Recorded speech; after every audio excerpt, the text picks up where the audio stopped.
Ladies and gentlemen, Paul Krugman predicted that there would be a global recession because of Trump's tariffs and because of the orange monster. This is November 5th, Tuesday. It was another record-breaking day for stocks. CNN Business. The Dow and Nasdaq hit new records for a second straight day on Tuesday, as hopes for a pause. Since the United States and China agreed to a Phase 1 trade deal in October, the progress seems to have stalled and remain unclear. Okay. The Dow finished up 0.2%, or some 30 points, while the Nasdaq Composite inched up 1.48 points. Both benchmarks closed at a fresh all-time high. The S&P 500 was down 0.1%. All three indexes hit all-time highs on Monday. The S&P, the Dow, and the Nasdaq hit all-time highs on Monday. Now, I understand that this does not mean that if you simply point to the Dow, the Nasdaq, and the S&P and say, "Oh, the Trump's economy is great." Yeah, I get it. That's not the only indicator you can look at. But then you could look at GDP. Well, GDP is, compared to President Obama's administration, the average GDP of every year that Trump's been in office has surpassed President Trump's 1.66% GDP. Well, then you look at jobs. There's record low unemployment. So what are people impeaching him for? A phone conversation where President Zelensky himself of the Ukraine stated there was no quid pro quo, there was no leverage and no pressure, but that's another story. They're going to lose. Clinton's going to lose again because the economy is too good, primarily, and also Clinton's going to have horrendous voter turnout. But anyway, jobs report gives Trump a major boost in China trade talks. This is the other day. Well, wait a second. So you have record low unemployment. The stock market has reached highs. All three major indices. And now jobs report actually beat estimates. The 128,000 new jobs added last month aren't exactly okay, but the total number was almost 70% higher than expected. He beat estimates. More importantly, the upward revisions to the August and September numbers were even more substantial.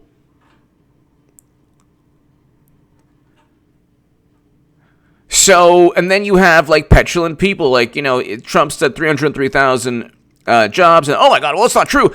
He's adding the revisions.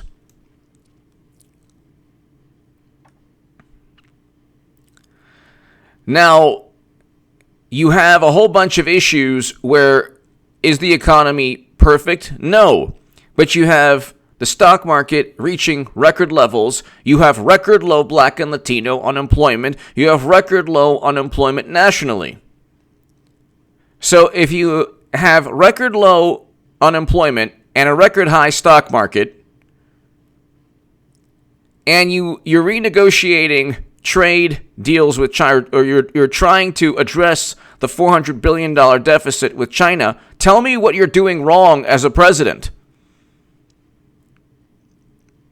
Again, record high stock market numbers and record low unemployment with GDP better than his predecessor. What is wrong?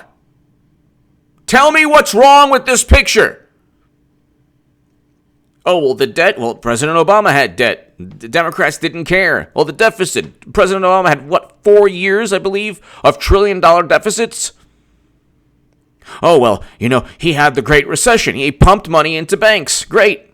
And in 2016, the GDP was 1.6% under President Obama.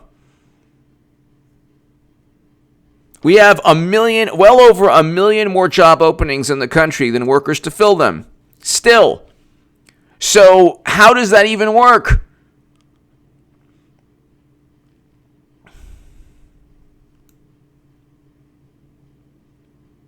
Yes, fine. Okay, so you have a situation where the economy is good. the economy is good. You can complain about it. You can say that, well, you know what? President Obama, you can't say it's President Obama's economy anymore. We're going into 2020. The election, President Obama's last year was 2016. You can't say it's President Obama's economy. And you got to give Trump credit when the Dow, the S&P, and Nasdaq hit record highs. So you got to say that he's doing something right. You can't have record highs in the stock market and record lows in unemployment with GDP doing well and say that he's not doing well. It's impossible. The economy is a good economy. Could it be better? It's better now than it's been at any point in 16 years. It's better now than it was at any point in the Bush administration or Obama administrations. Because with President Bush, there was a real estate bubble, a banking bubble, and that burst. So let's just read this. The Dow, S&P 500, Nasdaq hit record highs. U.S. stocks hit historic highs again on Monday. Okay, it's Tuesday, but still, they're still doing well. But this time, the Dow joined the record-setting club as well. All three major stock indexes, the Dow, the S&P 500, Nasdaq composite, finished at their highest level on record.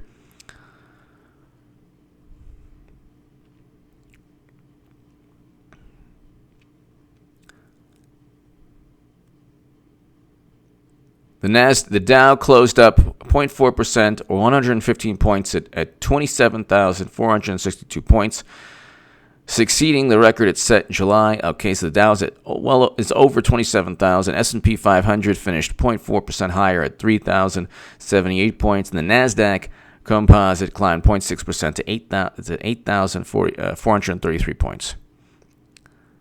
So Nasdaq's over 8,400, Dow's over 2,700. And the S&P is over 3,000. So, and there's record low unemployment. And they're going to impeach him on, they're going to impeach Trump on a conversation because they think that he's really afraid of Biden.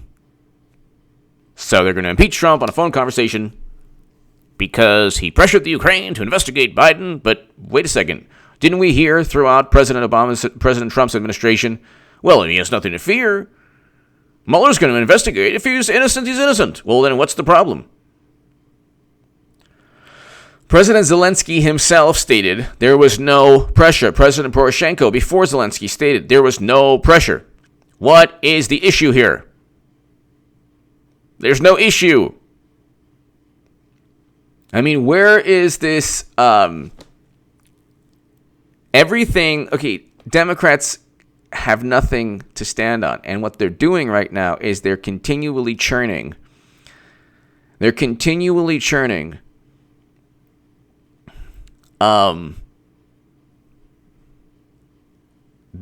contempt machine for Trump. It's the Trump contempt machine. And what it does is it's not, Democrats, I've always stated this, are not motivated by contempt. There was a time when Republicans would be motivated by that type of thing. Now, not so much. Now, not at all, really. You could say, oh, yeah, no.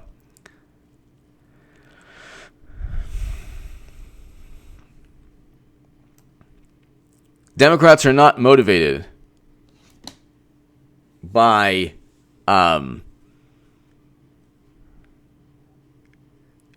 always complaining about President Trump trying to investigate his political opponent. That is not what is going to win for Democrats. Nothing's going to win for Democrats. They're going with Clinton again. And they're going to try one last time. Because there are enough people who cannot stand Trump who don't see the reality of what's going on. The economy is too good. President Trump will lose the election, and every single dire, horrible, depressing, gloomy prediction about Trump did not turn out. He's going to be the best president of this generation. President Obama destroyed Libya. right then and there with a failed NATO intervention, right? And so did Clinton. She was Secretary of State, and she pushed for it, actually. I don't know if this was apocryphal, but it's said that Biden and Obama did not want to destroy Libya or to have a failed NATO intervention that ended up just destroying the country. But they went along with it anyway because the genius, the golden muumuu, said, hey, let's go ahead and do it. We came, we saw.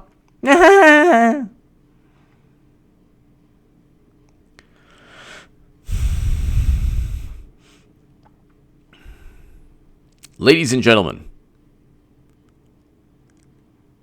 I'll read this to you again. U.S. stocks hit historic highs.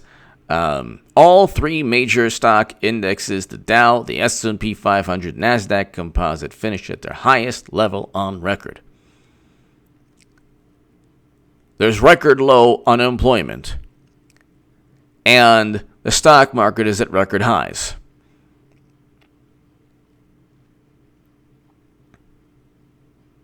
How is that bad?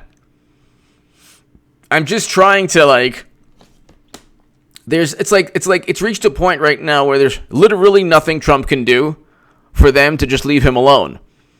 There's literally nothing Trump can do for them to leave him alone. Even Bush has higher favorability ratings among Democrats, and he got us into never-ending quagmires and the Great Recession.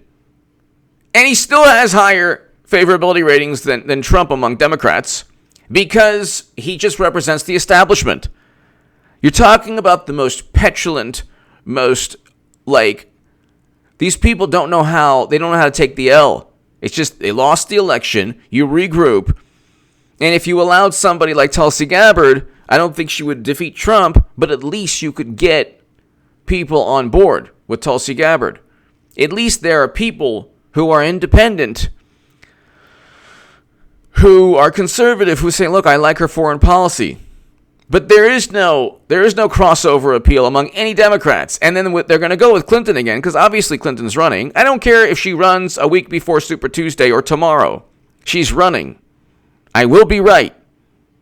I wrote in the Huffington Post in 2017, Clinton 2020 is a reality. Get ready for 8 years of Trump. That article is below. Check it out. Share it everywhere.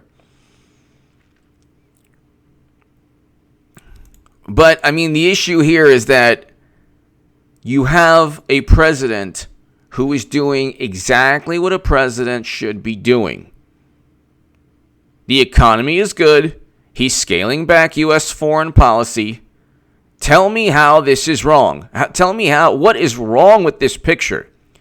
What is bad here? You're going to impeach the president when there's an amazing economy? How do you do that?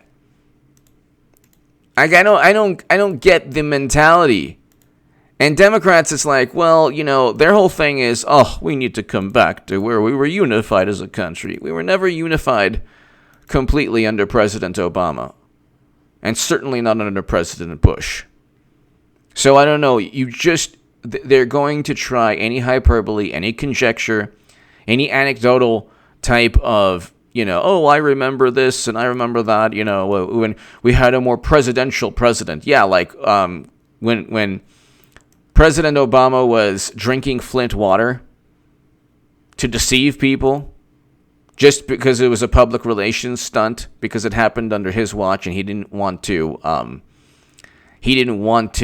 have to deal with the reality that all of this happened under his watch. Democrats are just, this is the MC Breed election. Ain't no future in your frontin'. That's all they do. They just front.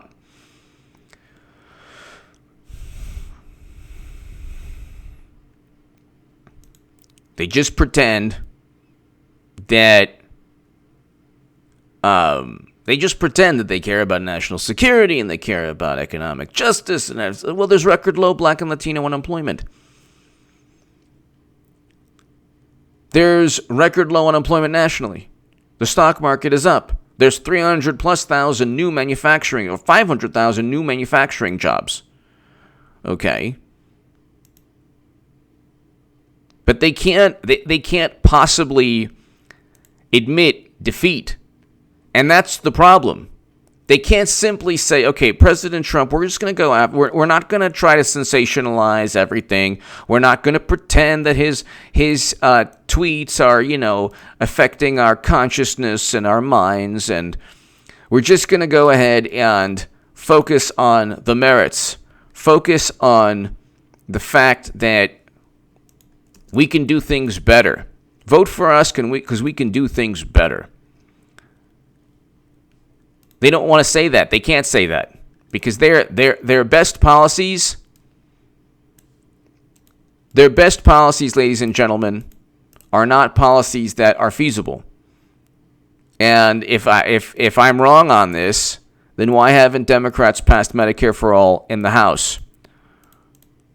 Why haven't Democrats passed a Green New Deal legislation, not resolution? The resolution was strictly public relations. I mean, they live off of public relations. That's all. They live off of public relations. Give me your thoughts below.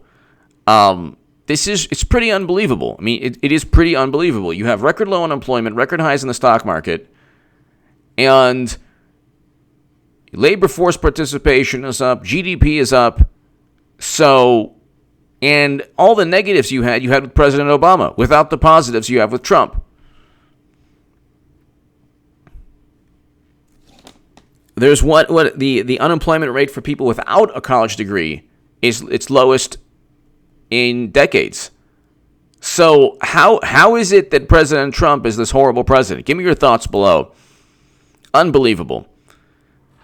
The economy is doing very well. Democrats are petrified because they have to go and lose with Clinton again. Clinton's running, and they're going to lose again because of the economy. Give me your thoughts. Thank you. Check out H.A. Goodman's other channel right this second. I have an upload you want to see. Thank you.